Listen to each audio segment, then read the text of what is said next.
Hi everyone, welcome back to my channel. Today I'll be reacting to A Hard Day's Night by the Beatles. This is the second half of that reaction. I'm going to be cutting out the reactions for Tell Me Why to When I Come Home because my reactions were really boring, so I was a bit burnt out.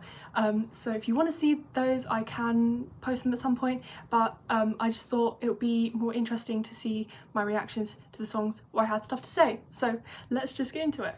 Hello, so it's been a while since I last filmed, so long that my hair is a different colour, so yeah.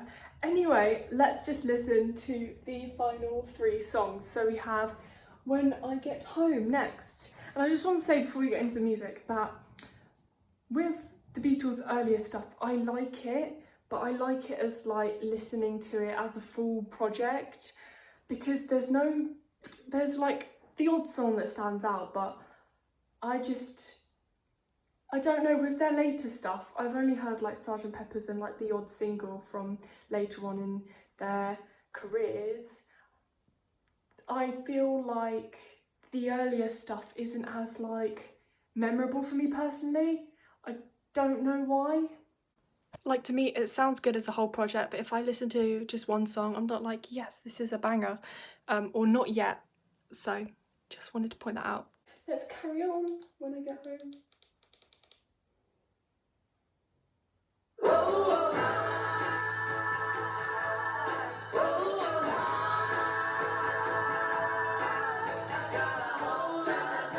Classic Beatles. I don't actually listen to the Beatles a lot when I'm not filming. I think that will change though when I listen to more of their later discography, because as I said, I feel like those songs resonate with me more than these, because I feel like a lot of these songs are about like love and stuff, and on a daily basis to listen to songs with like similar messages, I don't vibe with them as well as ones with like different messages. Like, I love the originality of like Eleanor, Rigby, Lucy in the Sky with Diamonds, I Am the Walrus. I haven't actually heard that song, but I've heard of it. So yeah.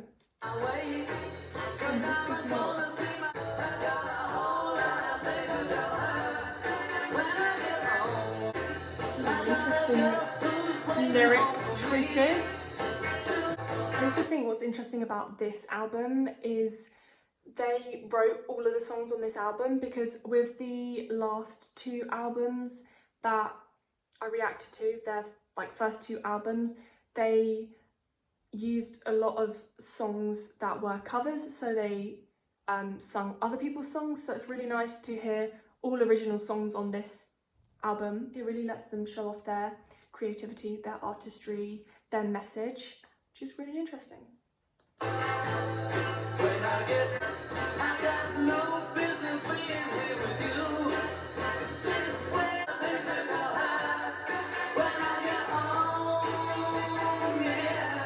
It's also interesting with the length of the verses. The verses are really short and then the chorus is really short, and I think that's interesting how like there's so much chorus within this song, so it really gets stuck in your head because it's the same kind of sound.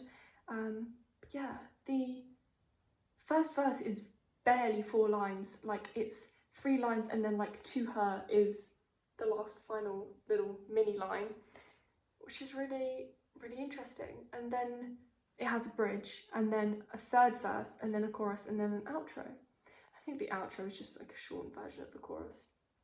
It's not anything different, so that's really interesting. But very short song. There isn't really a lot of lyrics really in it. It's like, I got a whole lot of things to tell her when I get home. Come on out of my way, because I'm going to see my baby today. I've got a whole lot of things I got to say to her. See, I find these songs not as lyrically interesting. I really like the backing sounds, the instrumental. That's quite nice, quite interesting, and I love how each one is similar but different. But I'm just looking forward to that like really cool lyric stuff. Lyricity? I don't even know if that's a word. Future lyrics for this sort of stuff. Triviality is a great word. That's my favourite part of this song. So yeah, and also I think what's important to remember is this album went with a film. I think the film was the same title. I can't remember. But oh my gosh, I really need to sneeze.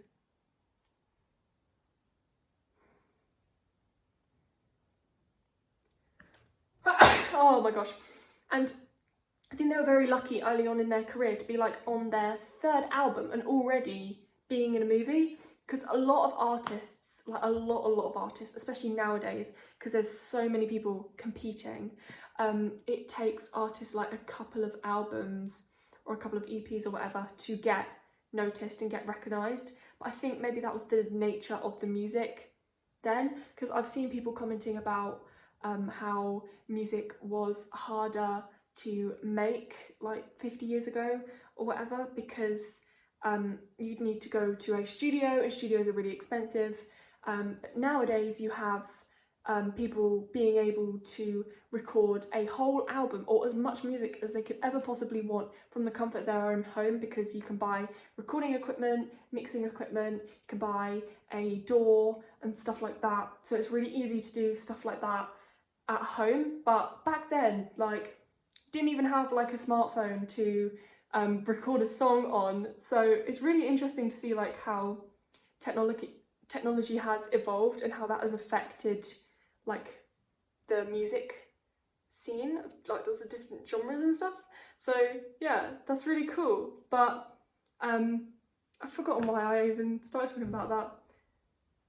But yeah, so I guess there was less artists, so it was easier to get noticed because it was so expensive to record a demo or whatever and then to get picked up by a label. So yeah, anyway, everyone knew that the Beatles were really talented, so that's why they got so popular, and they're still popular today. So yeah, let's carry on.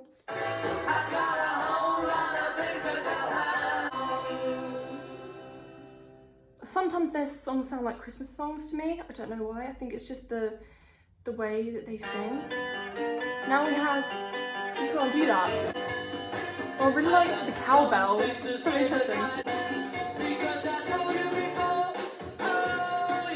Oh, I really like this one. This is longer verses.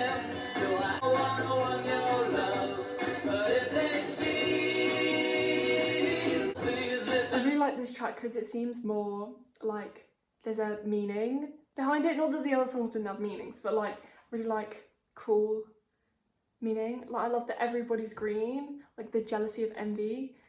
I think was a pretty cool message. And it says that this was written by John Lennon and it's one of his most upbeat rock and roll songs, and it was influenced by Larry Williams, who he was a big fan of, and he was one of the artists that they covered a song of on one of their last albums.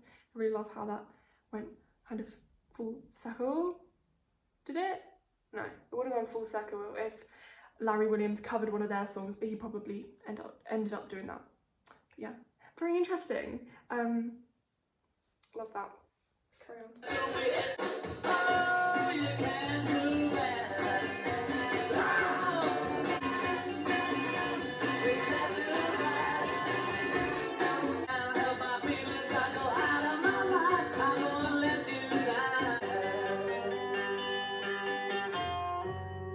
Love that riff. So cool. We love it. Okay. Final song is I'll Be Back. What a nice like ending song title. So it's like, this is the last album, I'll be back soon.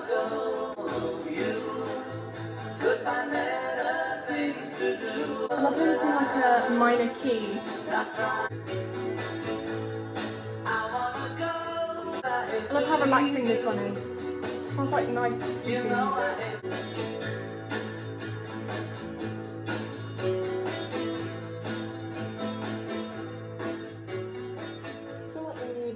Some light. There we go. Oh, it's going to destroy my eyes.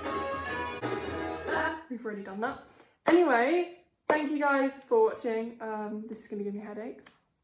Thank you guys for watching. I really hope you did enjoy it. Sorry about the quality. It's getting dark. That is why. But yeah, I really enjoyed filming this video, and I'll see you guys soon for the next reaction of the next Beatles album, which is Beatles for Sale, I think. Yeah, and I actually bought that album, so that will be cool. Anyway, I'll see you guys all soon. As I said, thanks so much for watching, and I'll see you all soon. I said that already. Oh well. Bye!